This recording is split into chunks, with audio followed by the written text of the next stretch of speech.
Hello, everyone, and welcome back to another episode of Speak Smartly and Fluently. I'm Sarah, your host, and joining me as always is my fantastic co-host, Ben. Hi, Sarah, and hello to all our listeners. We're so excited you've tuned in today because we have an incredibly valuable topic to discuss, one that could completely transform the way you learn English. That's right.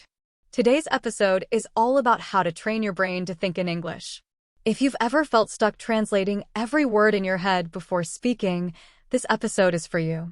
Exactly. Thinking in English is one of the biggest milestones for language learners. It's a sign that you're not just learning English, you're living it.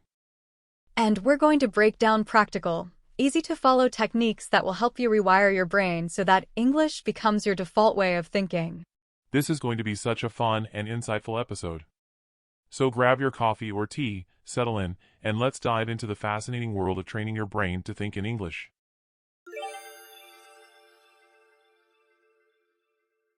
Let's start by exploring why it's so important to think in English. Ben, why do you think this is such a game changer for language learners? Great question, Sarah. When you think in English, you skip the middle step of translating from your native language. This means your responses are faster, more natural, and less robotic. Exactly. Translating in your head can slow you down and make conversations feel stressful. But when you think in English, speaking and understanding become much smoother. And it's not just about speed, it's also about accuracy. Translation can sometimes lead to awkward phrasing because languages don't always map perfectly to one another. Thinking in English helps you express yourself more authentically. That's such a great point. And for our listeners, here's a key takeaway. Thinking in English isn't just a skill, it's a mindset. When you start thinking in English, you're no longer just learning the language, you're starting to live it. Of course, training your brain to think in English isn't always easy. Ben, what are some common obstacles people face, and how can they overcome them? One of the biggest obstacles is overthinking. Many learners worry about making mistakes, so they hesitate to try thinking in English. My advice? Embrace the mistakes. They're part of the process. Yes, absolutely. Mistakes are how we learn. Another obstacle is a lack of vocabulary. If you don't know enough words, it can feel impossible to think in English. That's true, but the good news is you don't need a massive vocabulary to start. Focus on learning the most common words and phrases first, words you'll actually use in daily life. And one more obstacle I've seen is relying too much on your native language. If you're constantly switching back and forth, it's hard to make English your default. That's a great point. One way to overcome this is to create an English-only environment, even if it's just for a few minutes a day.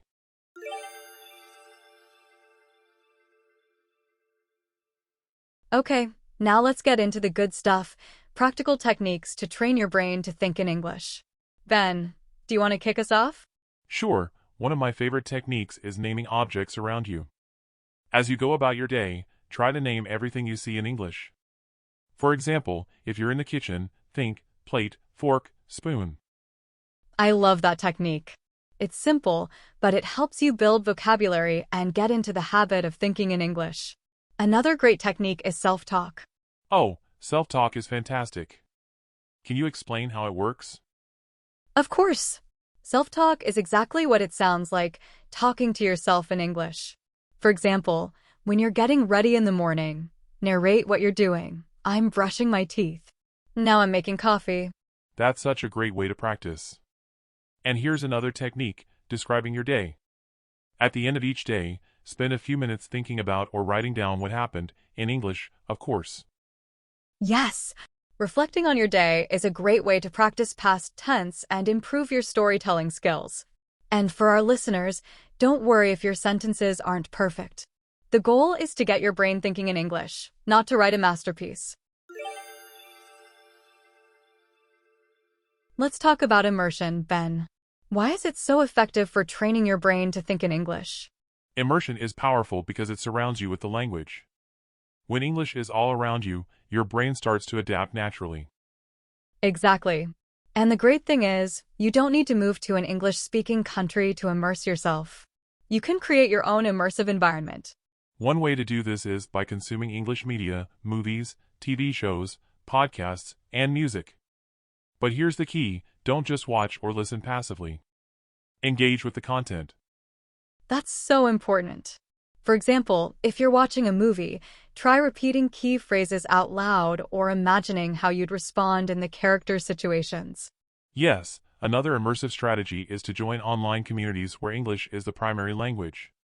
This could be a Facebook group, a language exchange app, or even a gaming community. I love that idea. And let's not forget the power of live conversations. Whether it's with a language partner or a tutor, speaking regularly is one of the best ways to train your brain.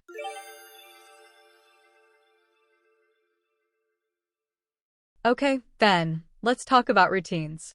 How can our listeners build a routine that helps them think in English every day? Great question, Sarah. The first step is to set aside dedicated time for thinking in English. It doesn't have to be long, even 5 or 10 minutes a day can make a difference. Absolutely. And it's helpful to combine this with activities you already do. For example, if you go for a walk every morning, use that time to think about what you see in English. That's a great tip. Another idea is to start your day with an English affirmation. For example, today, I'm going to think in English as much as possible. I love that. Starting the day with intention sets the tone for everything else. And don't forget to review your progress regularly. Celebrate the small wins, they add up.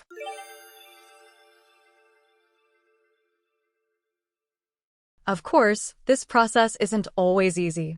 Ben, what advice would you give to someone who's feeling frustrated or stuck? First, be patient with yourself. Training your brain to think in English takes time, and that's okay. Focus on progress, not perfection. Such good advice. And remember, it's normal to have off days. If you're struggling, take a step back and remind yourself why you're learning English in the first place. Exactly. And don't be afraid to mix things up. If one technique isn't working, try another. The key is to keep going. Absolutely. And for our listeners, if you ever feel like giving up, just remember, every effort you make is bringing you closer to your goal. To wrap up, let's share a few real-life stories from people who've trained their brains to think in English. I love this part. One of my students started by labeling objects in her house with sticky notes. Within a month, she was thinking in English almost effortlessly. That's such a great story. I had a friend who used to keep a journal in English. At first, she could only write a few sentences, but now she writes pages every day. Incredible. And it just goes to show that small, consistent actions can lead to big results.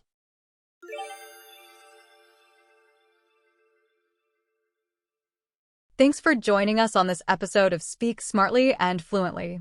We hope these tips inspire you to start training your brain to think in English. Remember, it's not about being perfect, it's about making progress every day. Absolutely. And if you enjoyed this episode, don't forget to like, subscribe, and share it with others who might benefit.